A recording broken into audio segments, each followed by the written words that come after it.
uJesu Kristu uyinkosi baba. Baba bengisathanda ukubonga uNkulunkulu. Ngangenzele khona. Kushuthi baba ngonyaka odlule kade ngisase-private school ngezwa nge-program edevelopha othisha ngomunye wabomema mayezothi ngine-maths ne-science. Nangempela uma ngi-aplaya bangithatha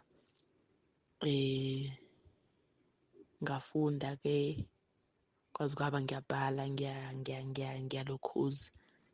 Aphuma nama-results ekupheleni konyaka ngabona ukuthi awuphasekile ngajabula ngambonga uNkulunkulu.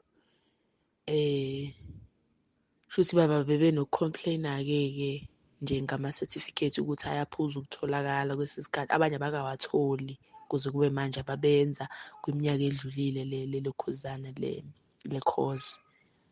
Hhayi-ke ngilinde kanjalo-ke. Shuthi baba mangabe-ke ey'nsukwini ey'dlulile nje i-lecture ingisendela i-message icela i-email yami ingihalalisela ukuthi ngibe ilokhuzana i-top performing student. Hawu ngijabule baba kakhulu ngimbonga uNkulunkulu.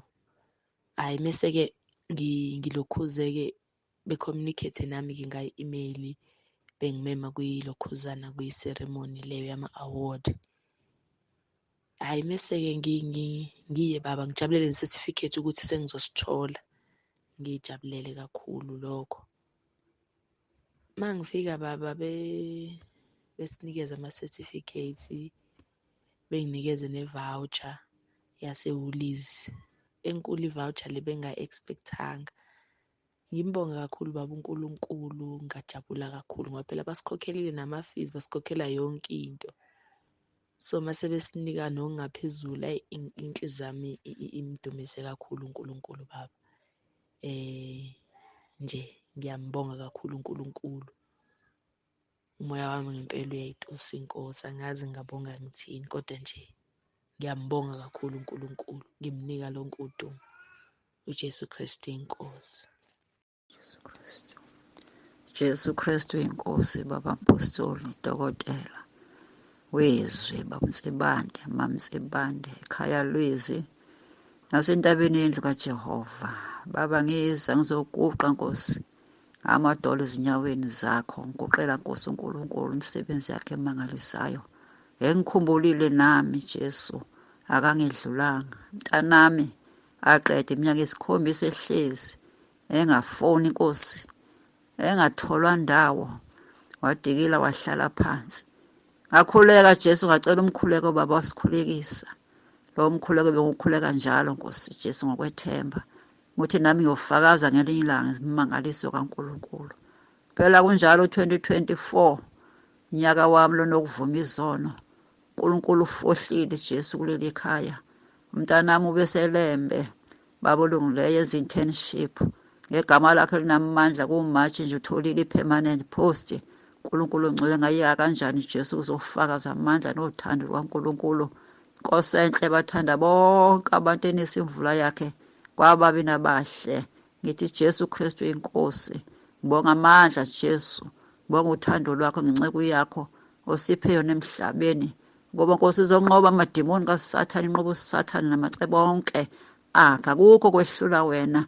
Ngakho Jesu sipha amandla okukhonza ngokweqiniso, sihlale kuwe Nkosi ngezikhathi zonke. Ngegama lakho Jesu siyabonga Jesu, sigcinele baba uNkulunkulu wethu. Sigcinele Nkosi udokotela wethu nomndeni wakhe. Banqobele ezimeni zonke, ezimpini zonke ngegama lakho Jesu kwaphakade. Sithi mana njalo uNkulunkulu wethu umuhle. In Jesus name siyabonga. Jesu Kristu inkosi. Jesu Kristu inkosi. Amen.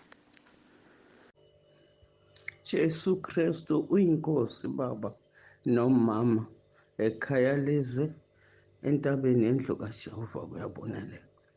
uLeah sothole iroom, bayaphuma nje this Friday bayohlala erumini nomyeni wakhe lo wemziyoni, umyeni Mbumbulu, ngoba abafuni ukwenza intando kaNkulunkulu. Bafuna ukuqala ngokugqina, bafuna ukuqala bahlale bazijabulise endaweni ukuba balobolane bashadane.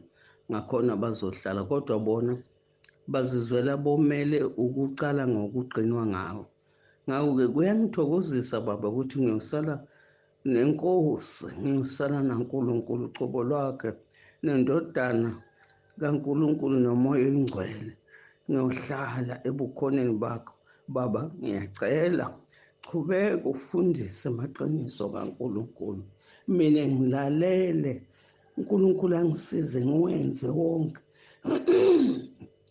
ngoba kufunakala ngihlale ekhaya lelihlanzekile, ngihlale endlini lehlanzekile, ngihlale kuko konke okuhlanzekile, ngisho nengikumbathako kube ngokuhlanzekile ngeligama likaJesu Kristu. Ngoba soloku ngihleli noLiya enza lokubi laphinda abuye ekhaya, alisahlanzeki kahle leli khaya. Akakhululeka ahambe yowenza konke akubona yena kumlungele. Mina ngikubona kungasikahle ngoba kwenza ukuthi abantu bacale bahlale abakalobolana abakashadanga bahlale babe together njengoba boshilo baba ukuthi bayajola. Kuliqiniso bayajola vele. uNkulunkulu akabasize. Inhliziyo yami ijabulile ngiyazi ukuthi mina ngwaNkulunkulu ngiyogcinwa nguNkulunkulu, angigcinwa nguLiya. Ngegama lenkosi yethu ophilayo uJesu Kristu ozobuya masinyana silande. Haleluya baba, ngiyajabula. Amen. uJesu Kristu inkosi, ngibingelele uBamtsibande, ngibingelele ekhaya leZwi, ngibingelele uMamtsibande, ngibingelele ekhaya leZwi, ngibingelele entabeni endlu kaJehova kuyabonelelwa. uJesu Kristu inkosi. Ngize nobufakazi lana ekuseni. Kade bengingene emkhosini ka-21 days. Angingenanga kulo kaJanuwari, ngangifisa kakhulu, kwasho ukuthi benginey'nkinga nje ey'ningi and la ebengikhona ngangibhizi kakhulu, futhi umoya wami wawunokugodluzeka nje, ungekho kahle esimweni sokuthi ngingabamba umkhosi. Ngay'tshela ukuthi hhayi, ngiyobuye ngiwubambe. Kwathi ngathi ngizongena u-14 days, manje bekubani? BekuFebruwari. Ngabamba u-14 days, ngathi nje sengiku-4 days, kwafika izwi lithi angiqhubeke kube u-21 days. Ngaqhubeka-ke, uNkulunkulu ungithwalile bazalwane, ngiyabonga kakhulu. Bengiqala ngqa ukungena ku-21 days and angizange ngibe nenkinga njengoba nje nganginokusaba ngoba bengingakaze ngiwungene nhlobo. Kodwa ngawungena, uNkulunkulu wangithwala ngaze ngaqeda. Ngiqede ngesonto leli esisuka kulo. Ngaqala ukudla izolo ngoMsombuluko. Eyi, ngiyambonga kakhulu uNkulunkulu. Ekuqedeni kwami uNkulunkulu uyangivezela. Bekukhona bengingakaqedi, ubelokhu engivezela nje mangilele, angibonisa izinto okumele ngikhulekele, ngibonisa abantu bekhishwa izisu kakhulu, kumele ngibakhulekele labo bantu. Wangibonisa amanesi ey'bhedlela aphethwe yiy'nyawo, kumele ngiwakhulekele. Wangibonisa amasosha, ibhanoyi lamasosha ebelisengozini, abantwana abane-enga, nje kuningi okumele ngikukhulekise. Uyakuveza nje, uyakuveza mangilele. Ngiyambonga kakhulu uNkulunkulu nje ezambula kimi kakhulu ngale ndlela azambula ngayo, nanokulungiswa ngiyalungiswa. uJesu Kristu inkosi. Amen.